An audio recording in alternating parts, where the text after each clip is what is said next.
నాకు అర్థం కాని విషయం ఏంటంటే 50% వరకు కూడా పడని రుణమాఫీని 1,50,000 వరకు కంప్లీట్ చేసిన అంటున్నారు.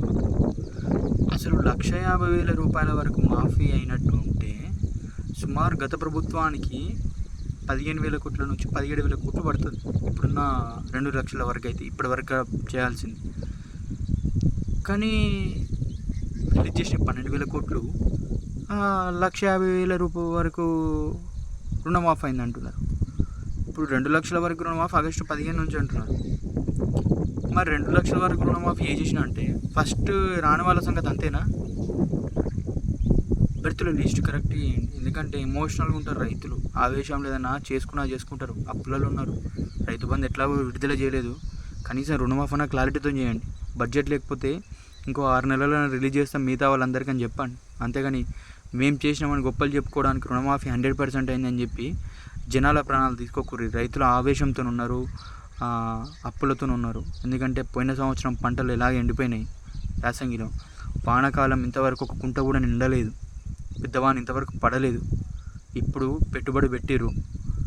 ఆ పెట్టుబడి పెట్టి ఏదైనా వస్తుందేమో, రైతు బంధు లాంటి ఏదైనా నిధులు విడుదల చేస్తారేమో ఎదురు చూస్తున్నారు. అట్లాంటి దానికి వర్షంలాగా రైతు రుణమాఫీ చేస్తాను గొప్ప విషయం. కానీ రైతు రుణమాఫీ చేయడం అనేది మీరు ఎంతగా హర్షించదగ్గ విషయం. అది 100% చేయకపోతే రైతులు గుండెలు బాదుకుని చచ్చిపోతారు. ఎందుకంటే నేను ఒక పేపర్లో చూసిన ఒక ముసలాయన ఏడుస్తున్నాడు. దయచేసి నేను రేవంత్ రెడ్డి గారికి వ్యవసాయ శాఖ మంత్రికి ఏం చేస్తున్నాను అంటే, మీరు రైతు రుణమాఫీ చేసేదంటే 100% చేయండి. 100% మీన్స్ దాంట్లో ఉన్న 2 లక్షల వరకు ఉన్న మీరు ఇచ్చిన నామ్స్ ప్రకారం 100% చేయండి. నా ఊళ్ళో ఇప్పటికీ 1000 మంది రైతులు ఉంటే దాదాపు 400 మందికి రుణమాఫీ అయింది. దాంట్లో 1,50,000 నుంచి 2 లక్షల వరకు ఉండేది. మా అంటే 10 మంది నుంచి 20 మంది ఉంటారు. కానీ మీరు ఇప్పటివరకే 2,50,000 వరకు రుణమాఫీ చేసినా అన్నారు. అంటే ఇప్పటివరకు ఎంతమంది కావాలి? సుమారు 700 నుంచి 800 మంది కావాలి. ఈ లెక్కలో చూసుకున్నా అది 20 మంది 200 మంది అనుకున్నా కూడా 700 నుంచి 800 మంది కావాలి. కానీ ఏమైంది? 450 మంది అయ్యారు. 450 మందిని చేసి మీరు 100% 1,50,000 వరకు రుణమాఫీ అయిందంటే ఆ లాస్ అయిన రైతులు ఏం కావాలి?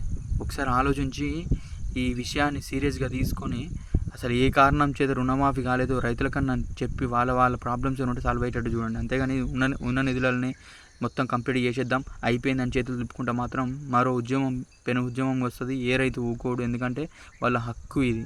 నువ్వు కొంతమందికి ఇచ్చి కొంతమందికి ఇవ్వకపోతే వాళ్ళని ఇంకా ఎమోషనల్గా బాధించినట్టు అవుతుందని నేను నా నుంచి వినిపిస్తున్నాను.